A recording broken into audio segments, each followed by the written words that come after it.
How to become unbreakable. 6 Stoic ways to stay strong when life hits hard.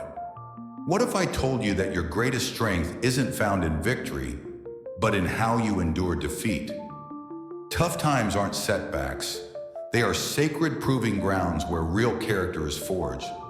Most men collapse under pressure because they never trained for the unseen war. But a few, a rare few, rise stronger, fiercer, wiser, because they knew the secret. Strength is a choice, and suffering is a sword that sharpens it. Every storm carries 2 gifts, the chance to drown or the chance to build unshakable wings. Today, you will learn how to seize the storm, not survive it. Introduction. The storm is not your enemy. In every life, storms will come.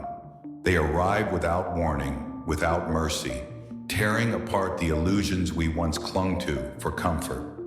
But what if the storm wasn't your enemy? What if the storm was your truest teacher? Marcus Aurelius wrote, "You have power over your mind, not outside events. Realize this, and you will find strength." The Stoics understood hardship is inevitable. What matters is not whether the waves crash against you, but whether you stand unbroken, eyes blazing, heart fierce. Seneca said, "Difficulties strengthen the mind as labor strengthens the body." Today, we tear down the myths of comfort and soft living. Today, we rebuild the warrior within you. Here are 6 timeless ways to stay strong during tough times. Not merely to survive, but to rise, to fight, to become the man who, when the world trembles, remains immovable. Way 1. Control what you can, release what you can't. Pain is inevitable. Suffering is optional. When life strikes, brutally, without warning, the weak man tries to control everything. He wrestles with the wind. He curses the rain. He demands the storm obey him. But the Stoic man understands, victory lies not in changing the storm, but in mastering himself within it. Epictetus taught, "Some things are up to us and some are not. You cannot control the economy. You cannot control betrayal. You cannot control death, but you can control your response. You can command your thoughts. You can govern your spirit." Marcus Aurelius reminded himself daily, "Today I shall meet with interference, ingratitude, insolence, disloyalty, ill will, and selfishness. All of them due to the offender's ignorance of what is good or evil." Focus ruthlessly on what you can command, your actions, your discipline, your mindset, and surrender without bitterness what lies beyond your reach. Power does not come from grasping the uncontrollable. It comes from mastering the one thing that is truly yours, yourself. Way 2. Find strength in discipline, not in emotion. When pain strikes, emotion surges like a wildfire. Fear, anger, despair. They roar, demanding control over your mind. The ordinary man obeys, but the Stoic man feels and does not kneel. Marcus Aurelius wrote, "You don't have to turn this into something. It doesn't have to upset you. Discipline, not emotion, becomes his anchor."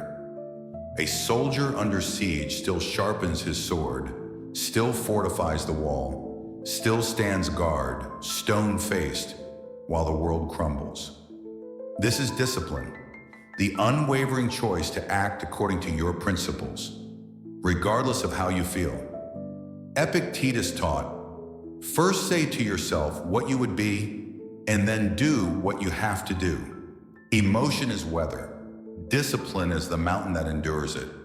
In the darkest nights of your life, you will not be saved by how you feel. You will be saved by what you do. Way 3. Focus on inner progress, not external approval.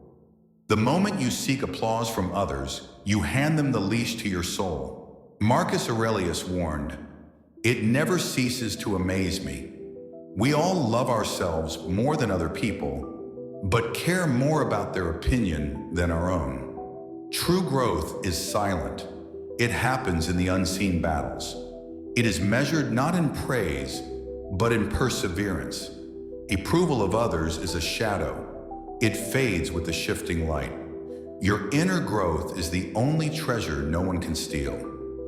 Epictetus taught, if you want to improve, be content to be thought foolish and stupid. In the storms of life, you grow by planting your roots deeper inward, not by begging for validation. Way 4. Embrace discomfort as a catalyst. Most men spend their lives fleeing discomfort, not realizing they are also fleeing their destiny. Pain, hardship, strain. These are not barriers to greatness. They are the crucibles that forge it. Seneca said, "We are more often frightened than hurt, and we suffer more from imagination than from reality." An athlete who only trains when it feels good will crumble when real battle comes. But one who embraces discomfort trains his soul to be unbreakable. Marcus Aurelius wrote, "The impediment to action advances action. What stands in the way becomes the way."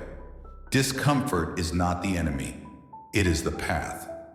Way 5. Anchor yourself in timeless principles. In times of chaos, those without anchors are swept away. Epictetus taught, it is not external events themselves that disturb us, but the way we think about them. Your principles are your stars. They tell you, act with integrity, speak truth, choose courage over comfort, choose wisdom over impulse. Marcus Aurelius wrote, if it is not right, do not do it. If it is not true, do not say it. When you anchor yourself in timeless principles, you free yourself from the madness of the moment. Way 6. Choose your response. Always between every event and your reaction, there is a sacred space. Within that space lies your ultimate freedom, the power to choose. Epictetus taught, it's not what happens to you, but how you react to it that matters. Choosing your response is not pretending the pain isn't real. It's refusing to let pain choose for you. You act from wisdom, principle, power, not from impulse. You may not control the storms, but you always control whether you sink or soar. Conclusion: become the storm-hardened man. The storms of life are sacred summons, invitations to become something more, something indestructible. Marcus Aurelius, Seneca, and Epictetus all faced unimaginable hardships. None of them begged for mercy. They seized inner freedom. Now you stand at the same crossroads. You can curse the darkness, or you can light your fire. You can wait for life to get easier, or you can become stronger. Let the 6 ways you have learned be your weapons. Stack stone by stone the fortress of your soul. True strength is not a feeling. It is a decision, made and then remade in the fire of adversity. Stand tall, fight well, live fiercely. The storm is not your enemy, you are. Hit the like button to help spread this positive energy. Leave a comment below and share. What is one thing you want to change to start your day better? Subscribe to Stoic Bloom and share this video. Thank Stoic Bloom. See you in the next video.